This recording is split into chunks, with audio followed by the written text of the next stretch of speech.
இனி summer holidays கண்ணு call GT Holidays க்கு பண்ணு South India's #1 travel brand. Ashok Selvan நடிப்பில் குதூகலமான திரைப்படம் சபாநாயகன் இப்போது உங்கள் டிஸ்னி பிளஸ் ஹாட்ஸ்டாரில். வேல்ஸ் பிலிம்ஸ் இன்டர்நேஷனல் ஐஸ்வரி கணேஷ் தயாரிப்பில் கௌதம் மேனன் இயக்கத்தில் வருண் நடித்துள்ள ஜோஸ்வா வெற்றி நடை போடுகிறது. இப்போ ஜாஃபர் சாதிக் அப்படிங்கிறவர் பிரபல தயாரிப்பாளர் அப்படிங்கிற முகம் போய் இன்னைக்கு இன்டர்நேஷ்னல் ட்ரக் மாஃபியாவுடைய ஒரு ரெப்ரசன்டேட்டிவாக பார்க்கப்படுறாரு. 2015 அப்புறம் தான் ஜாஃபர் சாதிக் அவர்களுடைய வாழ்க்கையில் திருப்பு முனையம் அமையுது. அந்த திருப்பு முனையம் காரணமாக இருந்தவர் அமீர் அவர். 2021 கிட்டத்தட்ட 4 நிறுவனங்கள் தொடங்குறாங்க. பொலிட்டீஷியன்ஸோட தொடர்பை ஏற்படுத்துகிறார். திராவிட முன்னேற்ற கழகம் ஆட்சி வர வரைக்கும் திராவிட முன்னேற்ற கழகத்துடைய க்ளோஸா இருந்தவர் கட்சிக்குள்ளேயே பதவி வாங்குறாரு. 2வது லெவல் கான்டாக்ட்ஸ் யாரோட உருவாக்கிக்கிறாருன்னா சினிமா துறை. இந்த சினிமா துறையில ஒரு பெரிய டிரான்ஸ்ஃபர்மேஷன் நடந்திருக்கு சங்கர் சார். நீங்களே பாப்பீங்க 2021 வந்த படம் எல்லாமே ட்ரக் யூனிவர்ஸை பேஸ் பண்ணி தான் இருக்கு. யாரும் இல்லைன்னு சொல்லவே மாட்டாங்க. வந்த எல்லா படமும் பாருங்க. இன்னைக்கு பப் ஓபன் பண்ண வேண்டிய காரணம் என்ன? பப் மட்டும் தான் ஜிஎஸ்டி ரெவென்யூ கொண்டு வருமா? ட்ரக் இருக்குன்னா எங்க விக்குது? எப்படி விக்குது? எப்படி காலேஜுக்கு போகுது? எப்படி ஸ்கூலுக்கு போகுது? வீட்ல எடுத்துட்டு வந்து விநியோகம் பண்ணல, சூப்பர் மார்க்கெட்ல விநியோகம் பண்ணல. அப்ப எங்க விநியோகம் நடக்குது அப்படிங்கிற கேள்வி எல்லா மக்களுக்கு வருதா இல்லையா? அப்ப விநியோகம் பண்ற இடம் டெஃபினட்டா பப்ஸா இருக்கிறதுக்கான வாய்ப்புகள் அதிகமா இருக்கு. நீங்க ஜாஃபர் சாதிக் அவர்களை இப்ப அப்ஸ்காண்ட் இருக்காரு. அமீர் அவர்கள் இப்ப பதில் கொடுத்துக்கிட்டு இருக்காரு. அவரு என்ன சொல்றாரு? அமீர் என்ன சொல்றாருன்னா, யார் குற்றம் பண்ணாலும் தப்பு. இதோட ஒன்னும் சொல்லியிருக்காரு, நான் இதெல்லாம் பிராக்டிஸ் பண்றேன் மதத்துல. சங்கர் இதுல எதுக்கு மதத்தை கொண்டு வரணும்? ஜாஃபர் சாதிக் ஒருவேளை அமீரை தெரியாம கூட யூஸ் பண்ணியிருந்திருக்கலாம் தானே, அந்த பார்வையும் இருக்குல்ல. அது இன்வெஸ்டிகேஷன். அதான் திருப்பி சொல்றேன், ஆடிட்டருக்கு தெரியாம இருக்குமா எங்க இந்த இன்வெஸ்ட்மெண்ட் வந்ததுன்னு? இந்த பிசினஸ்ல அமீர் அவர்கள் பிசினஸ் பார்ட்னரா இருந்துட்டு அவருடைய பின்புலம் தெரியாம இருக்கிறதுக்கு வாய்ப்பு இருக்கு. பட் அவரோட லயபிலிட்டி போகாது. இது சட்டத்தை சொல்றேன்.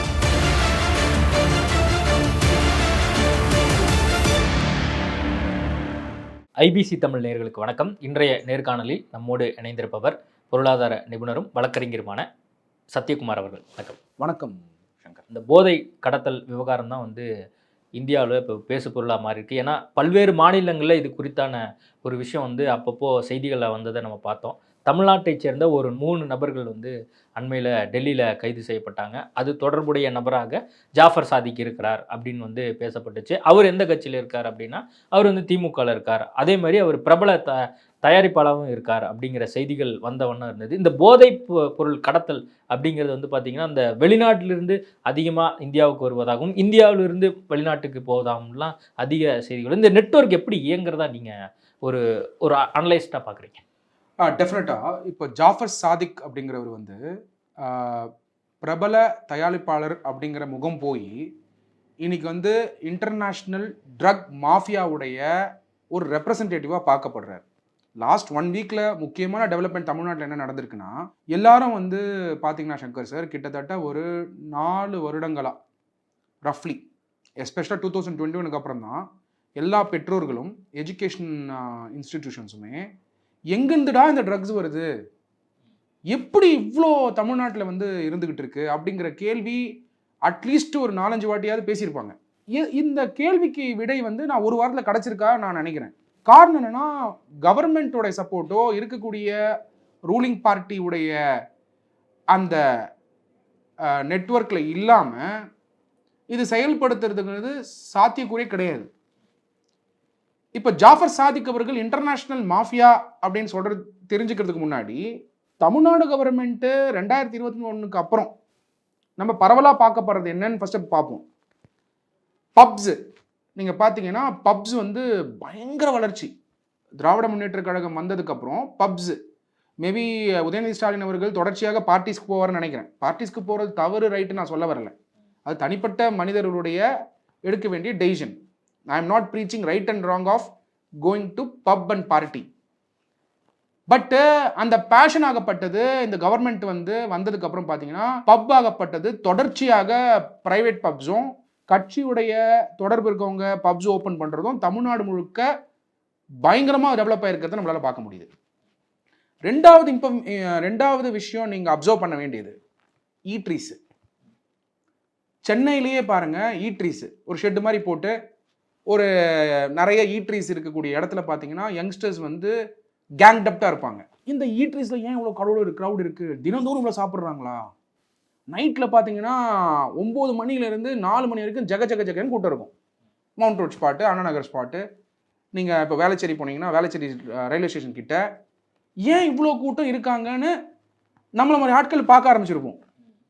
சரி, ஓகே, நிஜமாலே சாப்பிட தான் வராங்க அப்படிங்கிறது ஒரு வியூ. பட்டு ஈட்ரீஸ்க்கும் பப்ஸ்க்கும் ஏன் இந்த அளவுக்கு ஊக்கம் கொடுக்குறாங்க இந்த கவர்மெண்ட்டு அப்படிங்கிற கேள்வியும் மனசில் இருந்துட்டு தான் இருந்தது. இப்போ ஜாஃபர் சாதிக்கோட எபிசோடுக்கு வாங்க. இது நம்ம பார்க்கலாம் எதுக்காக இந்த அப்சர்வேஷன் ரொம்ப இம்பார்ட்டன்ட்னு. ஜாஃபர் சாதிக் அவர்களுடைய பின்புலம் என்ன, ஜாஃபர் சாதிக் யாரு, அவங்களோட ஃபேமிலி பிஸ்னஸில் இருந்தாங்களா அப்படின்னு கேட்டால் இந்த எந்த பின்புலமும் ஜாஃபர் சாதிக் அவர்களுக்கு கிடையாது. ஜாஃபர் சாதிக் அவர்கள் ராமநாதபுரத்தில் இருக்கக்கூடிய ஒரு கமுதி அப்படிங்கிற ஒரு இடத்துல பிறந்து சென்னைக்கு அவருடைய கேரியர் டெவலப்மெண்ட்டுக்காக வராரு. பர்ஃப்யூம் தயாரிப்பாங்களே அந்த நிறுவனத்தில் ஜாஃபர் சாதிக் அவர்கள் வேலை பண்ணதா தெரிய வருது. அதுக்கப்புறம் பார்த்தீங்கன்னாக்க அவருடைய அடுத்த கட்ட டெவலப்மெண்ட் அந்த டைமில் 2007 2010 அந்த period it's a prime time for திருட்டு விசிடி ஃபேஸ் அவுட் ஆகுது, விசிடி சீப்பர் ஆகுது, சிடியோட காஸ்ட் கம்மியாகி சிடி காப்பி பண்ணுற மிஷின் கம்மியாகி ஏன்னா பென்ட்ரைவ் வர ஆரம்பிக்குது. அந்த ஃபேஸில் வந்து ஜாஃபர் சாதிக் அவர்கள் என்ன பண்ணுறாரு, மாஸ் திருட்டு விசிடியை ஜக்குபாய் அப்படிங்கிற படம் திரைக்கே வராத படத்தை ரிலீஸ் பண்ணி தமிழ்நாடு அப்போ அந்த டைமில் இருக்கக்கூடிய தமிழ்நாடு போலீஸ் ஆன்டி பைரசி செல்ல கம்ப்ளைண்ட் கொடுத்து பல தயாரிப்பாளர் அப்புறம் நடிகர் சங்கம்லாம் கம்ப்ளைண்ட் கொடுத்து அவரை அரெஸ்ட் பண்ணுறாங்க. சந்தேகத்துக்காக கேட்குறேன், இப்போ நம்ம பேசிட்டு இருக்கக்கூடிய அந்த ஜாஃபர் சாதிக் ஏற்கனவே 2010 இந்த திருட்டு விசிடி வழக்கில் போலீஸால் கைது செய்யப்பட்டிருக்காரு. ஜக்குபாய் படம் அதுக்கான கிரிமினல் ஆன்டிசிடென்ட்டை பார்க்க முடியுது. சார், இது ஒரு பக்கம் 2010 திருட்டு விசிடியோட எபிசோடு முடிஞ்சு திருட்டு விசிடிங்கிறதே கம்மியாகி 2011 2013 அப்புறம் பென்ட்ரைவ்லேருந்து மாறி அதுக்கப்புறம் க்ளவுட் ஆகி இப்போது நீங்கள் அமேசான் பிரைம் வந்து ஓடிடி ஆகி அந்த மாதிரியான பைரசி விஷயம் இல்லை. ஸோ ஒரு டைமும் இருக்கக்கூடிய இல்லீகல் பிஸ்னஸில் ஜாஃபர் சாதிக் அவர்கள் பொருத்திக்கிறாரு. அப்போ இருக்கக்கூடிய ட்ரெண்டில் பொருத்திக்கிறாரு, இல்லீகல் பிஸ்னஸ் இருக்கக்கூடிய ட்ரெண்டில் பொருத்திக்கிறாரு. ஏன்னா அவரோட மைண்ட் செட்டை நீங்கள் புரிஞ்சுக்கணும். 2011-15 பீரியட் வரைக்கும் அவர் என்ன பண்ணாருன்னு தெரியல. ஆனால் 2015 பீரியடில் ஒரு நிறுவனம் ஆரம்பிச்சிருக்காரு. அந்த நிறுவனமாகப்பட்டது ரொம்ப முக்கியமான நிறுவனம். அந்த நிறுவனத்துக்கு கீழே ஒரு ஹோட்டல் இருக்கிறதையும் நம்மளால் பார்க்க முடியுது. 2015 ஒரு நிறுவனம் ஆரம்பிச்சிருக்காரு, JSMD ஃப்ரெனட்டிக் அஃபேர்ஸ் பிரைவேட் லிமிடெட் அப்படின்னு ஒரு நிறுவனம் ஆரம்பிச்சிருக்காரு 2015. இந்த நிறுவனம் வச்சிருக்கிற டைமில் ஜாஃபர் சாதிக் அவர்கள் திருட்டு விசிடியை தாண்டி பல சின்ன ஸ்மக்லிங் இந்த ஒர்க் பண்ணிட்டு இருக்கும்போது பெரும்பாலான பீப்புளுக்கு இவர் எப்படி தெரிய வந்ததுன்னா ஹவாலா பிஸ்னஸ் பண்ணுறவராக தெரிய வந்தது. சினிமா துறையில் இருக்கிறவங்க மற்ற பிஸ்னஸ் பண்ணுறவங்க இவங்களுக்கு வந்து ஜாஃபர் சாதிக்னா இந்த பிஸ்னஸ் ஹவாலா பிஸ்னஸ் பண்ணுறாரு 2015 வரைக்கும் தெரிய வந்தது. 2015க்கு அப்புறம் பார்த்தீங்கன்னாக்கா விசிபிளாக அமீர் அவர்களோட இவரை பார்க்க முடிஞ்சுது. 2015க்கு அப்புறம் தான் ஜாஃபர் சாதிக் அவர்களுடைய வாழ்க்கையில் திருப்பு முனையம் அமையுது. அந்த திருப்பு முனையம் காரணமாக இருந்தவர் அமீர் அவர்கள். அமீர் அவர்களோட நண்பர், டிஸ்டன்ட் ரிலேட்டிவ்னு அவரே சொல்லியிருக்காரு, அவருக்கு வந்து டிஸ்டன்ட் ரிலேட்டிவ்னு. அப்போது இந்த அளவுக்கு க்ளோஸாக இருக்கக்கூடிய ஜாஃபர் சாதிக் அவர்கள் அமீர் அவர்களையும் பார்த்துக்கிறாரு ஃபினான்ஷியலாக. அமீர் அவர்களோட பேஷன் என்ன, ஃபிலிமு, நல்ல தமிழ் உணர்வு கொண்டவர்.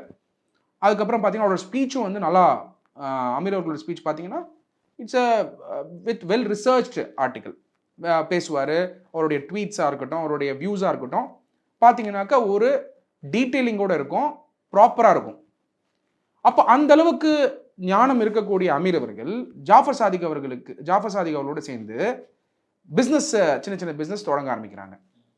இந்த மாதிரி போயிட்டு இருக்கும்போது கொரோனா காலகட்டம் முடியுது, திராவிட முன்னேற்ற கழகம் ஆட்சி ஃபார்ம் ஆகுது. ஃபார்ம் ஆகும் பொழுது பார்த்தீங்கன்னா 2021 கிட்டத்தட்ட 4 நிறுவனங்கள் தொடங்குறாங்க. இந்த 4 நிறுவனங்கள் ஜோயா டெலிவரிஸ் LLP, அதில் டிசிக்னேட்டட் பார்ட்னராக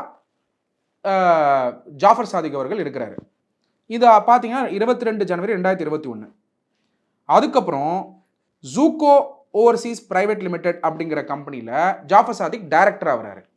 அது வந்து செப்டம்பர் 21 தொடங்குறாங்க. இது ஏன் இந்த டீட்டெயிலிங் சொல்கிறேன்னா அப்போ தான் புரியும் அந்த நெட்வொர்க் எப்படி கிரியேட் பண்ணியிருக்காருன்னு. அதுக்கப்புறம் JSM Seafoods India private limited டைரக்டராக இருக்காரு. அதை பார்த்தீங்கன்னா 24 செப்டம்பர் 2021 தொடங்கியிருக்காங்க. அப்போ 2015 வந்து அந்த JSMD ஃப்ரெண்டெக் அஃபேர்ஸ் பிரைவேட் லிமிடெட் தொடங்கியிருக்காங்க. அப்புறம் முக்கியமான ஒரு நிறுவனம், அதில் பார்த்தீங்கன்னா கிட்டத்தட்ட 4 படங்கள் இப்போ தயாரிப்பாளராக இருக்கார். 4 படங்கள் சங்கர். ஒரு படம் தயாரிக்கிறதே கஷ்டம். பெரிய பெரிய ஆக்டரு, டாப் ஸ்டார்ஸை வச்சு ஆக்ட் பண்ணுற படமே இன்னைக்கு காலகட்டத்தில் ஓடுறது கடுமையாக கஷ்டமாக இருக்குது. ஆனால் 4 படங்களை வந்து தயாரிப்பு பண்ணிகிட்டு இருக்காரு. அதோடைய கம்பெனி பார்த்தீங்கன்னா JSM pictures OPC private limited. அது டிசம்பர் 1, 2021 தொடங்கியிருக்காரு. இந்த பிஸ்னஸ் ஒரு பக்கம் நடக்கிற மாதிரி காட்டிக்கிட்டு ஜாஃபர் சாதிக் அவர்கள் இந்த பக்கம் அமீர் அவர்களை வந்து நண்பராக வச்சுக்கிட்டு அவருடைய சொந்தக்காரரே அப்படின்னு சொல்லிக்கிட்டு லெவல் 1ல் பொலிட்டீஷியன்ஸோட தொடர்பு ஏற்படுத்திக்கிறார். திராவிட முன்னேற்ற கழகம் ஆட்சி வர வரைக்கும் திராவிட முன்னேற்ற கழகத்துடைய ஃபேமிலி பீப்புளுக்கு க்ளோஸாக இருந்தவர் கட்சிக்குள்ளேயே பதவி வாங்குறாரு. அயலக அணின்னு, அது NRI. இந்த NRI தமிழ் மக்கள் வெளிநாடுகளில் இருக்காங்களே, குழுவை உருவாக்குற முயற்சியில் உதயநிதி ஸ்டாலின் அவர்களுடைய பங்கு பெருசு. ஏன்னா தமிழ்நாடு மட்டும் இல்லை, தமிழ்நாடு வெளியில் இருக்கிறவங்களுடையும் திராவிட முன்னேற்ற கழக சித்தாந்தத்தை கொண்டு போகணுன்றதுக்காக நல்ல எண்ணத்தில் தான் கொண்டு வராரு உதயநிதி ஸ்டாலின் அவர்கள். அதை வந்து வாய்ப்பாக பயன்படுத்துறதுக்காக அவரோட க்ளோஸ்னஸ் ஆல்ரெடி இருக்கும் இல்லையா, யாரோட உதயநிதி ஸ்டாலின் அவர்களோட, அந்த க்ளோஸ்னஸை பயன்படுத்தி அயலக அணியில் பொறுப்பு வாங்கிடுறாரு ஜாஃபர் சாதிக் அவர்கள். எதுக்காக அது வாங்குறாருன்னா, ஒரு இல்லீகல் பிஸ்னஸ், ஒரு ட்ரக் டிராஃபிக்கிங் மாதிரியான விஷயம் பண்ணுறவங்களுக்கு ஃபஸ்ட்டு லெவல் 1 டிஃபென்ஸாக இருக்கிறது பாலிட்டிஷியன்ஸ். அதை உருவாக்கிக்கிறார். அது இல்லைன்னா செயல்படுத்த முடியாது. அது ரூலிங் பார்ட்டியோட. 2வது லெவல் கான்டாக்ட்ஸ் யாரோட உருவாக்கிக்கிறாருன்னா சினிமா துறை. இந்த சினிமா துறையில் ஒரு பெரிய டிரான்ஸ்ஃபர்மேஷன் நடந்திருக்கு சங்கர் சார். நீங்களே பார்ப்பீங்க, 2021 வந்த படம் எல்லாமே ட்ரக் யூனிவர்ஸை பேஸ் பண்ணி தான் இருக்குது. யாரும் இல்லைன்னு சொல்லவே மாட்டாங்க. வந்த எல்லா படமும் பாருங்க, முக்காவாசி படம் ட்ரக் யூனிவர்ஸை பேஸ் பண்ணியிருக்கு. டார்க் வெப் இதெல்லாம் புது கான்செப்டாக நம்மளுக்கு புரிய ஆரம்பிச்சுது. ஒரு படம் பார்த்தாலே என்னடா இது சம்மந்தம் இல்லாமல் இருக்கேன்னு நம்ம யோசிக்க ஆரம்பித்தோம். பட் அதுதான் ட்ரெண்டாக போயிட்டு இருக்கு. இப்போ கொஸ்டின் என்ன தெரியுமா சார், நெகட்டிவாக தானே காட்டுறாங்க, விழிப்புணர்வு தானே. விழிப்புணர்வு நெகட்டிவாக காட்டுறது தான் இன்னும் பயங்கரமான பப்ளிசிட்டியே, இம்பேக்ட் வேற லெவலில் இருக்கும். இது நெகட்டிவ் ஹீரோ மாதிரி, drug has become negative hero. இப்போ 2வது லெவலில் சினிமா வழியாக ப்ராபகண்டா மெக்கானிசமாகவே ட்ரக் வந்து செயல்பட ஆரம்பிச்சுது. இந்த சினிமா நெட்வொர்க் வழியாக எலீட்ஸை வந்து கேப்சர் பண்ண ஆரம்பித்தாங்க. 3வது இடம் லெவல் 3. இதுக்கான ஒரு கட்டமைப்பு வேணுமா வேணாமா அந்த ட்ரக்ஸ் விற்கிறதுக்கு? நீங்கள் டாஸ்மாகில் விற்க முடியாது, பப்ளிக்கில் விற்க முடியாது.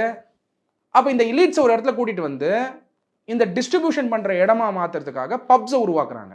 திராவிட முன்னேற்ற கழகம், அறிஞர் அண்ணா, முத்தமிழறிஞர் கருணாநிதி அவர்கள், கலைஞர் கருணாநிதி அவர்கள் கல்வி மையங்களை தொடக்கணும், லைப்ரரிஸை தொடக்கணும் அப்படின்னு முழு வீச்சில் செயல்பட்டாங்க.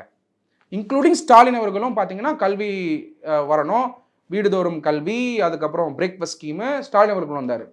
ஆனால் உதயநிதி ஸ்டாலின் அவர்கள் கொண்டு வந்த ஐடியாவில் ஜாஃபர் சாதிக்ன்ற அயலக அணியும் பப்ஸும் வளர்ந்துருக்கிறத நம்மளால் பார்க்க முடியுது. அந்த பப்ஸ் வந்து எதுக்காக பயன்படுதுன்னா ஸ்பாட்ஸ் ஃபார் டிஸ்ட்ரிபியூட்டிங் ட்ரக்காக கண்டிப்பாக செயல்பட்டுருக்கும். நீங்கள் நுங்கம்பாக்கம் போய் பாருங்க. இல்லை, இப்போ நீங்கள் உதயநிதி ஸ்டாலினை பற்றி சொன்னீங்க, அந்த இடத்துல நான் மறுக்க வேண்டிய ஒரு இடத்துலையும் நான் இருக்கேன். மேபி நடந்திருக்கலாம், அது வந்து நம்ம அதிகாரப்பூர்வமாக சொல்ல முடியாது. அதே சமயத்தில் விளையாட்டுத்துறைக்காக அவர் நிறையா பண்ணுறார் அப்படிங்கிறதையும் நம்ம கண்கூட பார்த்துட்டு தான் இருக்கோம். நான் என்ன கேட்குறேன் சங்கர் சார், நீங்கள் சொல்கிற பாயிண்ட்டை ஒத்துக்கிறேன். கண்டிப்பாக உதயநிதி ஸ்டாலின் அவர்களுக்கு இது தெரிஞ்சிருக்கலாம், தெரியாமல் இருக்கலாம் ஜாஃபர் சாதிக் பற்றி. I am not saying you will know everything. இந்த மாதிரியான ஒரு இன்டர்நேஷனல் மாஃபியா இருக்கவங்க எப்படி வந்து பொலிட்டிஷியன்ஸோட கம்யூனிகேட் பண்ணணும், எப்படி மறைச்சிக்கணும்னு அவங்களுக்கு தெரியும். உதயநிதி ஸ்டாலின் இன்னசென்ட்டாக கூட இருந்திருக்கலாம், அவருக்கு எல்லாமே தெரிஞ்சிருக்க அவசியம் இல்லை. பட்டு கல்வி நிறுவனங்கள் ஓப்பன் பண்ணுறக்கூடிய தமிழ்நாட்டில் இன்னைக்கு பப் ஓப்பன் பண்ண வேண்டிய காரணம் என்ன? பப்பு மட்டும்தான் ஜிஎஸ்டி ரெவன்யூ கொண்டு வருமா? பப்பு மட்டும்தான் தமிழ்நாடு வளர்ச்சியை கொண்டு வருமா? எதுக்காக பப்பு? நைட் லைஃப் எதுக்காக கொண்டு வரீங்க? இப்போ நைட் லைஃப் வேணான்னு சொன்னால் அவங்களை எதிரியாக பார்க்குறவங்க நிறைய பேர் இருக்காங்க. இப்போ நீங்கள் ரெஸ்டாரண்ட்ஸ் வந்து தமிழ்நாட்டில் வந்து நைட்டெல்லாம் இப்போ ஓப்பன் பண்ணி எக்ஸ்டெண்ட் பண்ணதுக்கு காரணம் என்ன? ஒரு சைடு பப்பை வந்து நைட்டெல்லாம் திறக்க பர்மிஷன் கொடுத்தீங்க, இன்னொரு சைடு டாஸ்மாகில் வந்து லிக்கரை வந்து மார்னிங் ஈவினிங் ஓப்பன் பண்ணீங்க, விற்கிறவன் கவர்மெண்ட்டு. 3வது வந்து ரெஸ்டாரண்ட்ஸை ஓப்பன் பண்ணுறீங்க. ரெஸ்டாரண்ட்ஸுக்கான முன்னாடி ஓப்பன் பண்ணுற நார்ம்ஸ் என்ன இருக்கும்? ஒரு பில்டிங் இருக்கணும், இந்த லைசன்ஸ். இப்போ ஷீட்டை போட வேண்டியது ஒரு ரெஸ்டாரண்ட்டுக்கும் அங்கே கொடுத்துட வேண்டியது, அந்த ஷீட்டுக்குள்ளேயே ரெஸ்டாரண்ட் நடக்குது நைட்டெல்லாம்.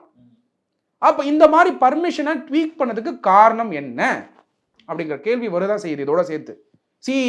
இன்னைக்கு ஜாஃபர் சாதிக் அவர்கள் இன்டர்நேஷனல் மாஃபியா ட்ரக் இங்கேருந்து ஆப்ரேட் பண்ணாமல் இருந்தால் இந்த கேள்விக்கு இடம் இல்லை. டெஃபினட்டாக இந்த கேள்வி ஏன் இடம் வருது? ட்ரக் இருக்குன்னா எங்கே விற்கிது? எப்படி விற்கிது? எப்படி காலேஜுக்கு போகுது? எப்படி ஸ்கூலுக்கு போகுது? வீட்டில் எடுத்துகிட்டு வந்து விநியோகம் பண்ணல, சூப்பர் மார்க்கெட்டில் விநியோகம் பண்ணல. அப்போ எங்கே விநியோகம் நடக்குது அப்படிங்கிற கேள்வி எல்லா மக்களுக்கு வருதா இல்லையா? அப்போ விநியோகம் பண்ணுற இடம் டெஃபினட்டாக வந்து பப்ஸாக இருக்கிறதுக்கான வாய்ப்புகள் அதிகமாக இருக்குது. இந்த பப் நெட்வொர்க்குள்ள ஜாஃபர் சாதிக் அவர்களுக்கு டிஸ்ட்ரிபியூஷன் நெட்வொர்க்குக்கு போகிறதுக்கான செயல்பாடு. 4வது, வரக்கூடிய பணத்தை வச்சுக்கிட்டு ஜாஃபர் சாதிக் என்ன பண்ணுறாருன்னு கேள்விக்கு ஒரு பதில் வேணும்ல. அதுக்காக 4 AM காஃபே, அதுக்கப்புறம் வந்து லா கஃபே அப்படிங்கிற அந்த அவுட்லுக்கு வந்து லீகல் பிஸ்னஸ் அவுட்லுக்கு. சரி சங்கர் சார், இப்போ போகலாம் லா கேஃபேக்கு, கூட்டம் இருக்கான்னு பார்ப்போம். இப்போ ஒரு ஐட்டமோட விலை என்னன்னு பார்ப்போம். சாமானிய மனிதர் வர இடம் கிடையாது, கேஃபேவும் கூட்டமாக இல்லை, பெரிய பெரிய செலிபிரிட்டிஸ் வச்சு அந்த கேஃபே ஓப்பன் பண்ணுறாங்க. அப்போது இந்த அளவுக்கு ஒரு கேஃபே ஓப்பன் பண்ணி ஆப்ரேட் பண்ணுற ரீசன் என்ன? இப்போ நீங்கள் இருக்கீங்க, ஒரு கேஃபே ஓப்பன் பண்ணுறீங்க, உழைச்சி சம்பாதிச்ச பணம் கடன் வாங்கி ஒரு கேஃபே ஓப்பன் பண்ணிங்கன்னா 6 மாதம் இந்த மாதிரி காலியாக இருந்தால் நீங்கள் தூங்குவீங்களா? ஃபஸ்ட்டு ஓப்பன் பண்ணதுலேருந்து இவர் ஓப்பன் பண்ணது மட்டும் இல்லாமல் அது காலியாக இருக்கிறது மட்டும் இல்லாமல் படம் நடிக்கிறாரு, கட்சியில் இருக்காரு, கான்சென்ட்ரேஷன் வந்து பிஸ்னஸ்லையும் இல்லை. ஆனால் அதை பார்த்தீங்கன்னா க்ரௌடும் இல்லை அங்கே. அப்போ க்ரௌட் இல்லாத ஒரு கேஃபே எதுக்கு நடத்துகிறாங்க? அப்போது அந்த பிராண்ட் கேஃபே நடத்துகிறேன், சீ ஃபுட் எக்ஸ்போர்ட் இம்போர்ட் பண்ணுறேன், ஹோட்டல் நடத்துகிறேன், இவ்வளோ பிஸ்னஸ் நெட்வொர்க் பிஸ்னஸ் ஒருத்தர் வந்து 15 வருஷத்தில் உருவாக்க முடியும்னா அந்த பணம் எங்கேருந்து வந்தது? அப்புறம் தயாரிப்பாளராகவும் இருக்காரு. சில பேர் தயாரிப்பாளர் பிஸ்னஸ் மட்டுமே பண்ணி லாஸில் இருக்காங்க. இத்தனை பிஸ்னஸ் பண்ணி எப்படி அந்த பணம் இருந்துகிட்டு இருக்கு? இந்த கேள்விக்கு டெஃபினட்டாக அவருடைய ஆடிட்டர்ஸ் பதில் சொல்லி தான் ஆகணும். இந்த கேள்வி யார் பதில் சொல்ல முடியும்? நீங்கள் ஜாஃபர் சாதிக் அவர்களை வந்து இப்போ அப்ஸ்காண்டில் இருக்காரு, அமீர் அவர்கள் இப்போ வந்து பதில் கொடுத்துக்கிட்டு இருக்காரு. அவர் வந்து என்ன சொல்றாரு, அமீர் என்ன சொல்றாருன்னா, யார் குற்றம் பண்ணாலும் தப்பு, எனக்கும் இவருக்குமான நட்பு குறித்து நான் கரெக்டான டைம்ல நான் முழு விளக்கத்தை கொடுப்பேன், பிரஸ் மீட் பண்ணுறேன் ஆல்ரெடி சொல்லி. அதோட ஒன்றும் சொல்லியிருக்காரு, நான் இதெல்லாம் ப்ராக்டிஸ் பண்ணுறேன் மதத்துலன்னு. ஷங்கர், இதில் எதுக்கு மதத்தை கொண்டு வரணும்?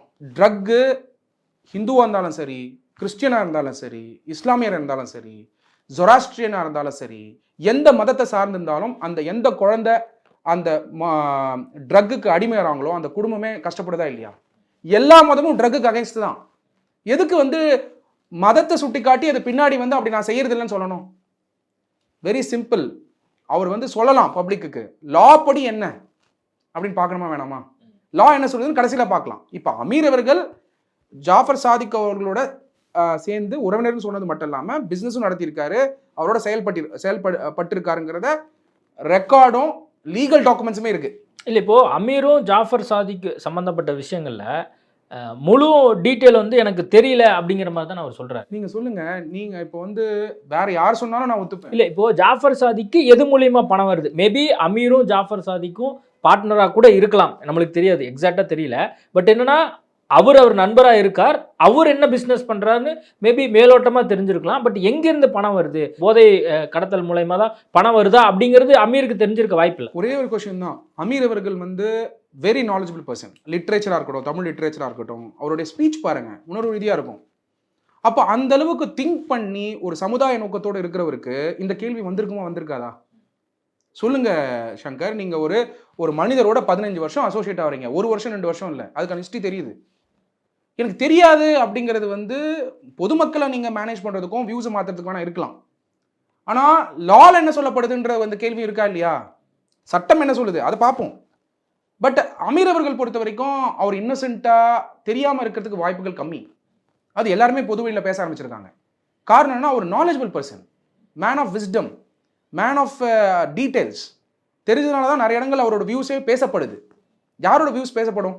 யார் நாலேஜபிளாக இருக்காங்களோ, யார் சமுதாய நோக்கத்தோடு இருக்காங்களோ, அவர் சமுதாய நோக்கத்தோடு செயல்படணும்னு நினச்சி தான் செயல்படுறாரு. அதாவது சமுதாயம் நல்லா இருக்கணும்னு நினச்சி தான் செயல்பட்டு இருக்க அந்த ட்ரெண்டு பார்க்க முடியுது. கேள்வி கேட்குற இடத்துல இருக்காரு.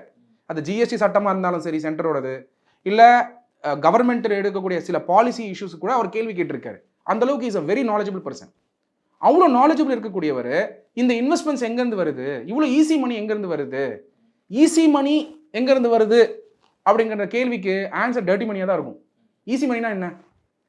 அதாவது பொலிட்டிஷியன் கேட்டால் காசு கொடுக்குறது, அப்புறம் வந்து இந்த மாதிரி ஒரு ரெஸ்டாரண்ட் ஓப்பன் பண்ணிவிட்டு காலியாக இருந்தாலும் பரவாயில்ல ரன் பண்ணுறது, ஒரு பிஸ்னஸில் கான்சன்ட்ரேட் பண்ணாமல் பல பிஸ்னஸில், சினிமா, கேஃபே வந்து க்ரௌட் இல்லை, அப்புறம் வந்து ஹோட்டல் ரன் பண்ணுறாரு.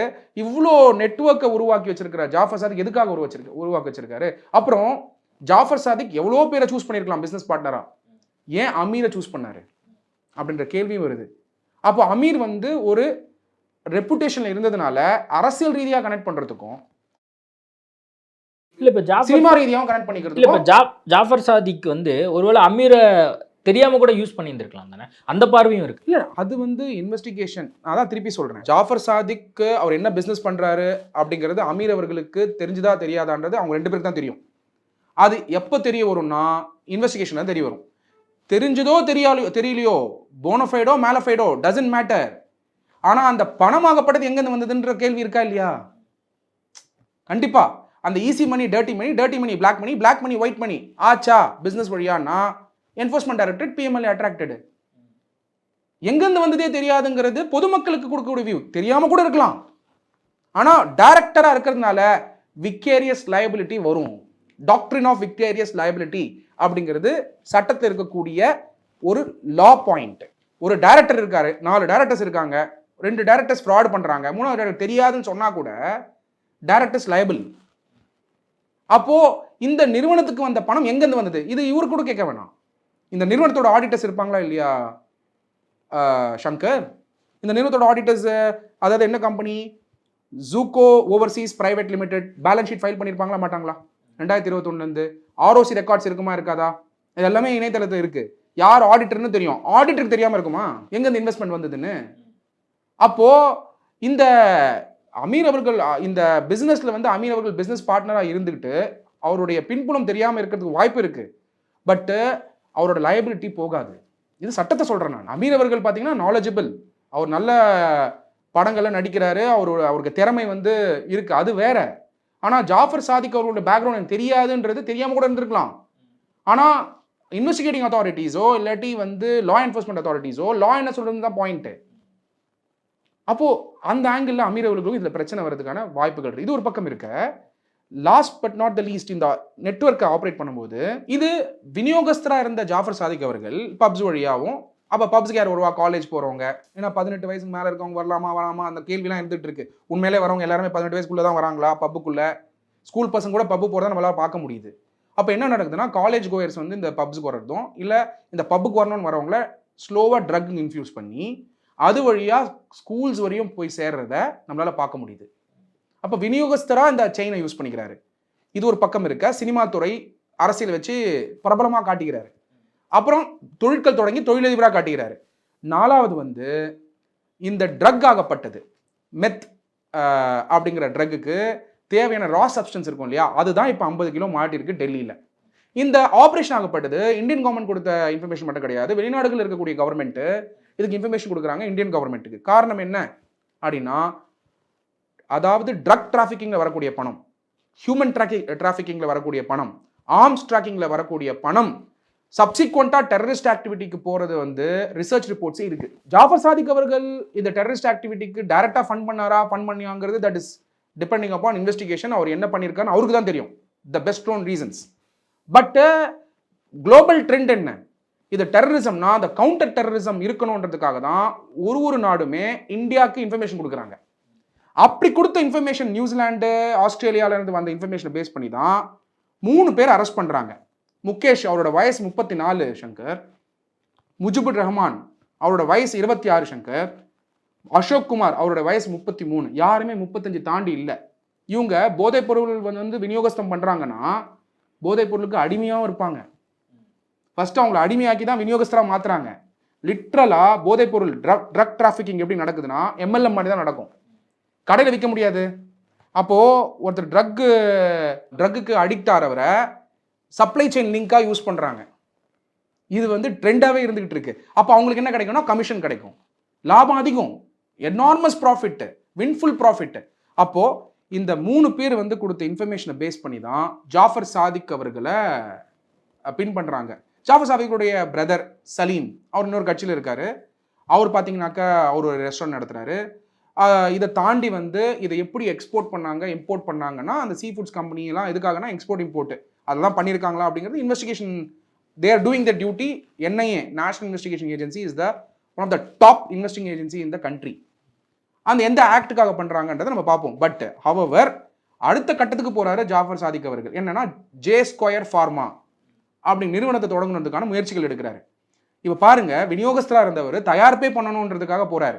தயாரிப்பு பண்ணுறதை வந்து குஜராத்தில் யூனிட் போகணும், லேண்டும் வாங்குறதுக்கான இன்ஃபர்மேஷன்ஸ் பார்க்க முடியுது. அப்போது இந்த ட்ரக்ஸ் ஆகப்பட்டது சட்டத்தின் படி, அதாவது narcotic drugs and psychotropic substances act 1985 படி நான் சிந்தட்டிக் ட்ரக் இருக்குது, சிந்தட்டிக் ட்ரக் இருக்குது. நான் சிந்தட்டிக் ட்ரக்னா என்னென்னா இந்த கேனபிலிஸு, ஓபிஎம், இதெல்லாம். சிந்தட்டிக் ட்ரக்ன்றது வந்து சப்ஸ்டன்சஸ். இது மாத்திரைகளில் சின்ன குவான்டிட்டியில் பயன்படுத்துவாங்க.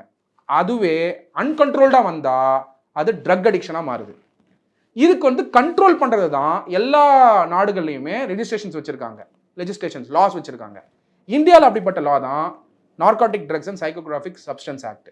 இது கீழே இந்த சிந்தட்டிக் ட்ரக்ஸை வந்து கமர்ஷியல் குவான்டிட்டியில் யாராவது வச்சிருந்தாலோ, ஸ்மால் குவான்டிட்டி வச்சிருந்தாலோ, ஸ்மால் குவான்டிட்டி டு கமர்ஷியல் குவான்டிட்டியில் வச்சிருந்தாலோ அவங்க வந்து தண்டனைக்கு உட்படுத்துவாங்க. அதில் கமர்ஷியல் குவான்டிட்டி இருந்தால் அவங்க வந்து 25 வருஷம் வரைக்கும் தண்டனை இருக்கிறதுக்கான பாசிபிலிட்டி இருக்குது.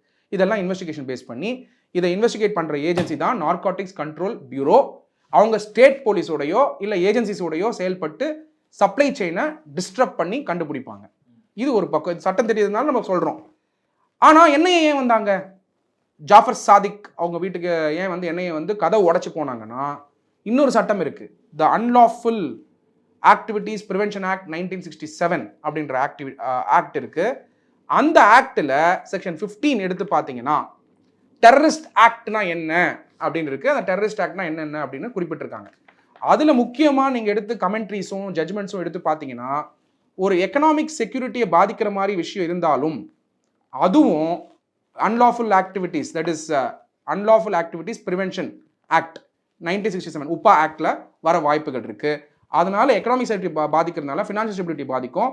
அதனால கூட அவங்க இன்வெஸ்டிகேட் பண்ணியிருக்கலாம். But investigation is on. நம்ம அதை பற்றி தெரியாது என்ன பண்ணுறாங்க.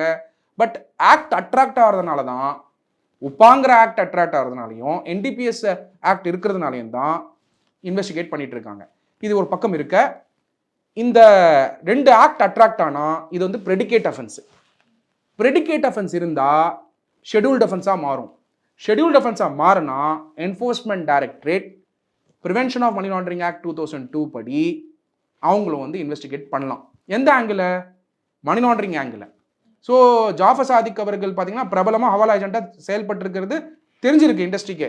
அப்போ அந்த பணமாகப்பட்டது இப்போ 4MA கேஃபேவோ இல்லாட்டி லா கேஃபேலையோ வந்திருந்தால் என்ஃபோர்ஸ்மெண்ட் டைரக்டரேட் நோட்டீஸ் இஷ்யூ பண்ணுறது, சம்மன்ஸ் இஷ்யூ பண்ணுறது, அவங்க இன்வெஸ்டிகேஷனை கேரி அவுட் பண்ணுவாங்க. இதை தாண்டி 3வது ஆங்கிள் வந்து பினாமி. இவர் மட்டுமே செயல்பட்ட பிஸ்னஸ் இவ்வளோ, இவர் பேரில் இல்லாமல் மற்றவங்க பேரில் என்னென்ன நடந்திருக்கு பிஸ்னஸுங்கிறத கண்டறியுது 2. அதுக்கு பினாமி யூனிட் வருவாங்க. அது இன்கம் டேக்ஸ் டிபார்ட்மெண்ட் கீழே பினாமி யூனிட்னு ஒன்று இருக்குது, அது கீழே வரும். 4வது ஜிஎஸ்டி. காரணம் என்ன? இந்த சப்ஸ்டன்ஸ் எல்லாமே narcotic drugs and psychotropic substances act 1985 படி இவ்வளோ குவான்டிட்டி தான் இம்போர்ட் பண்ணணும், எக்ஸ்போர்ட் பண்ணணும்னு இருக்கிற இடத்துல ஜிஎஸ்டி கட்டி வேற கிளாசிஃபிகேஷனில் தேங்காய் துருவின பவுட்ரு, மல்டிகிரெயின் அதாவது சத்து மாவு அப்படின்னு எக்ஸ்போர்ட் பண்ணால், நிறைய குவான்டிட்டியில் எக்ஸ்போர்ட் பண்ணால் ஜிஎஸ்டி கிளாசிஃபிகேஷன் வைலன்ஸ் இருந்தாலும் அதுவும் ஃப்ராடு தான் அப்படிங்கிறது ஜிஎஸ்டி ஆக்டில் இருக்குது. ஜிஎஸ்டி சட்டத்திலையும் இதை ப்ராசிக்யூஷனை தொடங்க முடியும். டிஜிஜிஐ, டைரக்டர் ஜெனரல் ஆஃப் இன்டெலிஜென்ஸ் வந்து தொடங்க முடியும். இதை தாண்டி இன்கம் டேக்ஸ் ஆக்டில் செக்ஷன் 138 படி இதை, அதாவது என்டிபிஎஸ் ஆக்டில் இல்லை இந்த மாதிரி அன்லாஃபுல் ஆக்டிவிட்டீஸ் ப்ரிவென்ஷன் ஆக்ட் 1967 வரக்கூடிய இன்ஃபர்மேஷன் பேஸ் பண்ணி அவங்களுடைய இன்வெஸ்டிகேஷன் ஆங்கிலையும் தொடங்க முடியும். இந்த மாதிரி பல கோணங்களில் சட்ட ரீதியாக வரக்கூடிய நாட்களில் நிறைய விஷயம் நடக்கிறதுக்கான வாய்ப்புகள் இருக்குது. பட் எது நடந்தாலும் இது ஜாஃபர் சாதிக் இதை செஞ்சாரா, அமீர் அவருக்கு தெரிஞ்சு செஞ்சாரா, தெரியாமல் செஞ்சாரா அப்படிங்கிறது தே ஒன்லி நோ, அவங்களுக்கு தான் தெரியும். அது இன்வெஸ்டிகேஷனில் நமக்கு தெரியும். அதனால் வந்து we have to wait and watch. NCB தரப்பில் வந்து பார்த்தீங்கன்னா ஆல்ரெடி அவருக்கு நோட்டீஸ், அவர் வீட்டில் நோட்டீஸ் அமைச்சிருந்தாங்க. அவர் லீகலாக வந்து எதுவும் சரணடையலை அப்படிங்கிற காரணத்தினால அவர் வீட்டினுடைய பூட்டை உடைச்சி அங்கேருந்த டாக்குமெண்ட்ஸ்லாம் எடுத்துகிட்டு போயிருக்காங்க அப்படிங்கிற செய்திகள் ஒன்று வந்திருக்கு. இதுக்கு அடுத்தபடியாக இப்போ டாக்குமெண்ட்ஸ்லாம் எடுத்துருக்குறாங்க அப்படிங்கும்போது இப்போ அடுத்த கட்டமாக இது எப்படி நகரும்? நீங்கள் டாக்குமெண்ட்ஸை சீஸ் பண்ண உடனே என்ஃபோர்ஸ்மெண்ட் டைரக்டரேட் வந்து களத்தில் இறங்குவாங்க. பிகாஸ் ப்ரெடிகேட் அஃபென்ஸ் ரிப்போர்ட் ஆன உடனேயே அவங்களுக்கு வந்து பவர்ஸ் இருக்குது. அந்த டாக்குமெண்ட்ஸ் ஃபினான்ஷியல் டிரான்சாக்ஷன்ஸ் ஆகப்பட்டது ED investigation, ministry of finance, department of revenue கீழே அது வந்துடும் சங்கர். பட்டு சமன்ஸ் கொடுத்தும் அப்பியர் ஆகலைன்னா அரெஸ்ட்டுங்கிறது அன்அவாய்டபிள் தான். வரக்கூடிய நாட்களில் அரெஸ்ட் வந்து பண்ணுறதுக்கான பல வாய்ப்புகள் இருக்குது. செகண்டு, வெளிநாடுக்கு தப்பிச்சு போன வாய்ப்பே கிடையாது. ஏன்னா லுக் அவுட் நோட்டீஸு என்னைக்கு என்சிபி வந்து சப்ளை செயினை டிஸ்டர்ப் பண்ணி கண்டுபிடிச்சி அந்த பெயரை குறிப்பிட்ட உடனேயே நோட்டிஃபிகேஷன் போயிடும், லுக் அவுட் நோட்டீஸ் போயிடும். ஸோ அதனால் வெளிநாடுக்கு போகிறதுக்கான ஃப்ளைட் ரிஸ்க் கிடையாது. ஸோ அதனால் இங்கே தான் இருப்பார். அப்போது இது என்ஐஏ இன்வெஸ்டிகேஷன் வேறு, you know the power of the NIA investigation. So அவங்க வந்து அவங்க டியூட்டியை வந்து செஞ்சுட்டு இருக்காங்க. ஸோ கூடிய சீக்கிரம் என்ன ரிசல்ட்டுங்கிறத நம்ம வெயிட் பண்ணி தான் வாட்ச் பண்ணணும். பட் யாருக்கு பெரிய பாதிப்புனா, இப்போ அமீர் சொல்கிற மாதிரி உண்மையாலே அவருக்கு எதுவுமே தெரியாமல் அவரோட பிஸ்னஸ் பண்ணியிருந்தாருன்னா அவருக்கு பாதிப்பு. ரெண்டாவது, யாரெல்லாம் வந்து அவரோட வந்து செயல்பட்டாங்களோ நெட்வொர்க்கில் என்னன்னு கூட தெரியாமல் செயல்பட்டுருப்பாங்க, அப்போ அவங்களுக்கு வந்து இது பெரிய பாதிப்பு. All set and ton, Dravida Munnetra Kazhagam இன்னைக்கு ஸ்டெப் என்ன எடுக்கணும்? உதயநிதி அவர்களுக்கு இந்த ட்ரக் மாஃபியானால பெரிய அவப்பெயர் வந்திருக்கு, எப்படி சரி பண்ணணும்? இதே என்டிபிஎஸ் ஆக்டில் 1985 என்டிபிஎஸ் ஆக்ட் அவேர்னஸ் ஃபண்ட் இருக்குது. சென்டர் கூட ஜிஎஸ்டி ஃபண்டு கொடுங்கன்னு கேட்குறாங்கல்ல, இந்த என்டிபிஎஸ் ஆக்டில் ஃபண்ட் இருக்குது. அதை கேட்டு வாங்கி 234 தொகுதிக்கும் ஆன்டை ட்ரக் கேம்பெயின் நடத்த சொல்லுங்கள் உதயநிதி ஸ்டாலின் அவர்களை. அவர் தான் ட்ரக்குக்கு அகேன்ஸ்ட் இல்லை, டிஎம்கே தான் ட்ரக்குக்கு அகேன்ஸ்ட் இல்லை. அப்போது 234 தொகுதிக்கும் நடைப்பயணம் பண்ணி ஒரு மாணவருக்கும் ட்ரக்குடைய பிரச்சனை என்ன, சட்ட ரீதியாக என்னென்ன பிரச்சனையாகும் அப்படிங்கிற விழிப்புணர்வை உருவாக்கி தமிழ்நாடு ட்ரக் ஃப்ரீ ஸ்டேட்டாக 2026 முன்னாடி கிரியேட் பண்ண சொல்லுங்கள். முடியாதா? கண்டிப்பாக முடியும். என்டையர் அவங்கக்கிட்ட கவர்மெண்ட் மிஷினரி இருக்குது, அவங்களால செய்ய முடியும். அப்போது ஒரு என்ன நெகட்டிவாக இருக்கோ அது உதயநிதி அவர்கள் பாசிட்டிவாக மாற்ற முடியும். அவரோட அதை கேம்பெயினாக கொண்டு போய் மக்கள்கிட்ட விழிப்புணர்வாக்கி தமிழ்நாடு ட்ரக் ஃப்ரீ ஸ்டேட்டாக அறிவிக்கிற ஸ்டெப்பை உதயநிதி ஸ்டாலின் அவர்கள் 2026 முன்னாடி செஞ்சாருன்னா திராவிட முன்னேற்ற கழகத்துக்கு வந்து அவப்பெயரை டெஃபினட்டாக நற்பெயராக மாற்றுறதுக்கான வாய்ப்புகள் இருக்குது. அது செய்வாரா? சென்டர் கிட்ட நார்கோட்டிக் ட்ரக்ஸ் என்டிபிஎஸ் ஆக்ட் இருக்கக்கூடிய ஃபண்டை கேட்டு அந்த அவேர்னஸ் நடத்துவாரான்றது வெயிட் பண்ணி தான் வாட்ச் பண்ணுவோம். ஓகே, பார்க்கலாம். அதே மாதிரி இப்போ கிட்டத்தட்ட ஒரு 2-3 வருஷமாக இந்த போதைப் பொருள் கடத்தலுங்கிறது நடந்திருக்கு அப்படிங்கிற விஷயத்த வந்து சொல்கிறாங்க. அப்படி இருக்கும்போது ஃப்ளைட்டில் பல்வேறு நாட்களில் வந்து போயிருப்பாங்க. அதே மாதிரி டிரான்ஸ்போர்ட் ஒரு மாவட்டத்திலேருந்து இன்னொரு மாவட்டம், ஒரு ஸ்டேட்லேருந்து இன்னொரு ஸ்டேட் போயிருப்பாங்க. அப்போ இதில் அரசு அதிகாரினுடைய தொடர்புகள், மற்ற லிங்கேஜ் எல்லாம் இருக்கும் இல்லையா, அதெல்லாம் வந்து எப்படி கண்டுபிடிக்க போகிறாங்க? இப்போது சிம்பிள் கொஸ்டின், இங்கே ஸ்டேட்டா சென்டரா அப்படின்னு எடுத்து பார்த்தீங்கன்னா எந்த அதிகாரி வந்து இதுக்கு உடன்பட்டிருக்காரோ அவங்களும் வந்து வளையத்தில் வந்து தான் ஆகணும். இனி ரெண்டாவது பாயிண்ட், தெரிஞ்சா தெரியாமல் negligence of a government officer also is supporting to the crime தான். தெரியாமல் கூட இப்போது கோகனட்குள்ளே போகும்போது ஸ்க்ரீனிங் மிஷின்ஸ் இருக்க தானே செய்யும் கஸ்டம்ஸ் டிபார்ட்மெண்ட்டில். அது எப்படி போச்சு? எப்படி கிளாஸிஃபிகேஷன் செக் பண்ணாமல் விட்டாங்க? 3000 kg வந்து ட்ரக்ஸ் வந்து இந்தியாவுக்குள்ளே வர அளவுக்கு கிட்டத்தட்ட 2000 கோடின்னு சொல்கிறாங்க. 2000 கோடிங்கிறது கம்மியாக மதிப்பீட்டு இருக்காங்க. 50 kg பிடிச்ச உடனே ஒரு கேஜியோட விலை 1.5 கோடி ரூபா சொல்கிறாங்க. அப்போ எவ்வளோ க்ரோர்ஸ் அது? அப்போ 3000 kgனால 1 கோடினால 3000 கோடி இல்லை, அப்போ கிட்டத்தட்ட 4500 கோடி கிட்ட. அப்போ இவ்வளோ ட்ரக் புழக்கம் இந்தியா ஃபுல்லாக இருக்குது, பஞ்சாபில் இருக்குது, இங்கே இருக்குன்னா அப்போ இந்த ட்ரக் நெட்வொர்க்கை வந்து சப்ளை செயினை டிஸ்டர்ப் பண்ணி சரி பண்ணுற இடத்துல சென்டரும் ஸ்டேட்டும் யாராக இருந்தாலும் செயல்படணுன்றது தான் என்னோட வியூ. இது ஒரு பக்கம் இருக்க, நெக்லிஜென்ஸில் வந்து ஆஃபீஸர் சப்போர்ட் பண்ணியிருந்தாலும் அது கிரைம் தான். தெரிஞ்சு சப்போர்ட் பண்ணால் டெஃபினட்டாக கிரைம். ஸோ அந்த negligence cannot be the rule of law. Ignorance cannot be the